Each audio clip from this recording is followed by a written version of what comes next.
Welcome to another Spot On Chat. I'm Rebecca Monet with Zorakle Profiles. Zorakle provides profiling tools for franchisors and franchise consultants that helps facilitate a right fit between a prospective franchisee and a franchise concept. My guest today is my friend Mary Ann O'Connell. Mary Ann is a franchise consultant and a manual writer with FranWise. She's also the host of a franchise business network in Orange County, California.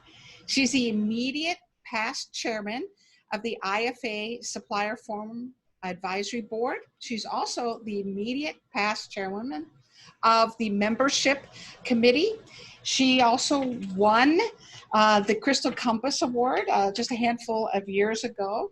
She's also the past chairwoman of the Women's Franchise Committee, and she sat on the IFA Board of Directors. I think I got it right, Mary Ann? I think so. Even I can't keep track of it at this point. I know. I don't know how you keep up.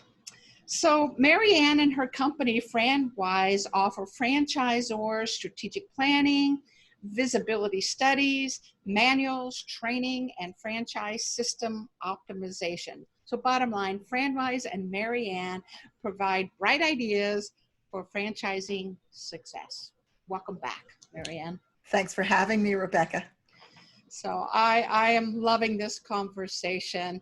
I can't wait to hear what you're going to ask me this time.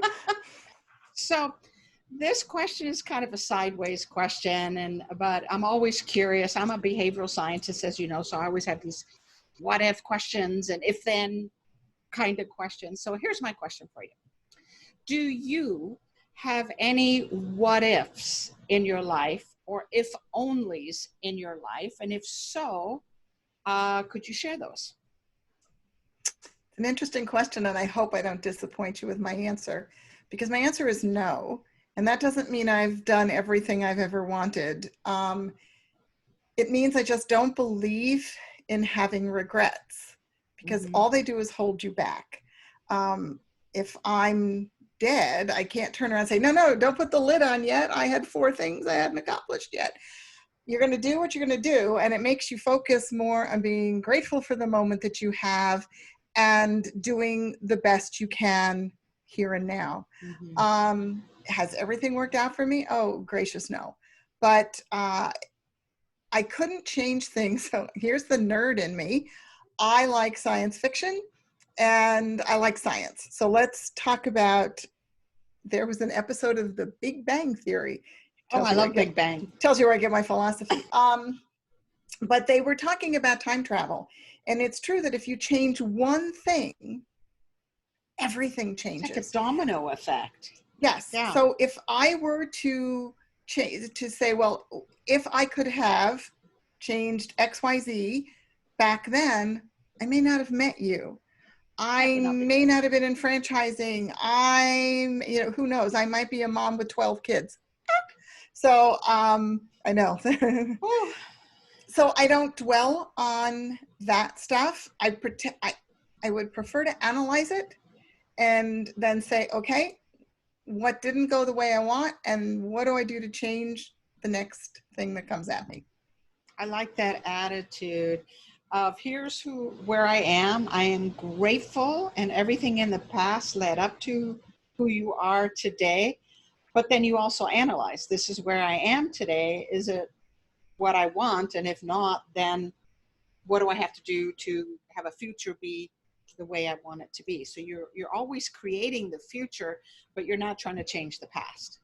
No. Now I will say these days of COVID kind of get in the way of that. I know, because some of the things you want to do, but I joke with a lot of people. I'm very upfront that I think therapy is one of the best things in the world.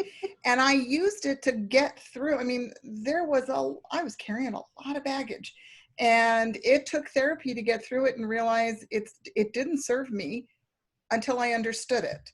And then once I understood it, leave the bag at the station and get on the train. That's all you have to do.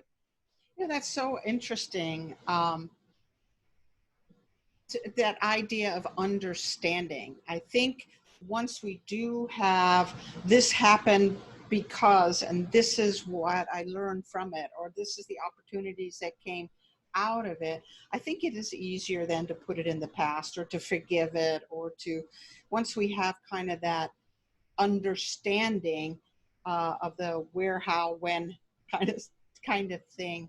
Um, I know for me, because I'm endlessly curious, how did that happen? Why did that happen? How can I change that? And once I kind of grasp it, then there's some kind of comfort that comes from it, and I can let go. And that one word you said about forgiveness, I can't ask for forgiveness if I don't know what I did wrong. I mean, or I can't even apologize sincerely if I don't truly understand what it was and what the effect was. This is why in the 12-step programs, making amends is such a big deal. If you start to look back and understand what got you into that behavior pattern, but you need to go back and apologize to the people that you hurt, but you're constantly moving forward. Forward. Yeah. Yeah. The 12-step program is an incredible program for anything, honestly, not just drugs and alcohol, but it's a great program that has us take control of our lives and let go of the past. So it's a wonderful, wonderful program.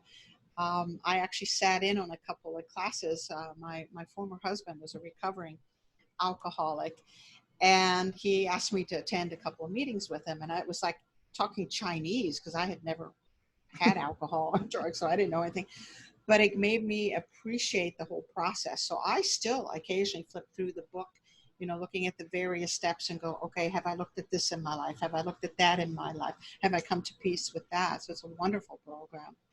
Yeah, and if that works for you, I mean, there are so many programs out there, but that's what's worked. I've not gone through a 12-step program. I've kicked a bunch of addictions, but I do it my own way. But therapy is, to me, I'm better one-on-one. I'm not a great one to let sit in a group and I'll tell you all my deep, dark secrets. Neither. And I probably could do it now. Oh God, we're getting into so much therapy talk here. But if it was all shame-based before, and you don't want to stand in front of a group and say it, but then once you start to understand your behaviors and that people aren't judging you the way you think they are, it's so much easier to let it all go and be more honest about it. So I also don't believe in secrets. They'll kill you. You can't remember them. They're going to trip you up, and they waste a whole bunch of energy. So. Yeah, they will kill you slowly. All right, so great advice for everyone. Don't keep secrets. Check out a good therapist. Forgive yourself and forgive the past.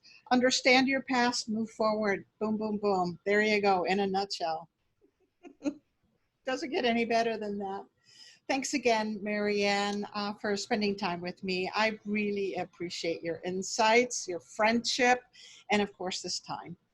That's the same. I've really enjoyed these conversations. You make me think. Yay, thinking's good, right? Thinking is good, especially when we're all sitting home, sheltering in place. I know. Thinking is good. Thinking is good. There's no smoke coming out of our ears, so I think we're okay. So far. All right. Thanks, Marianne. Thanks.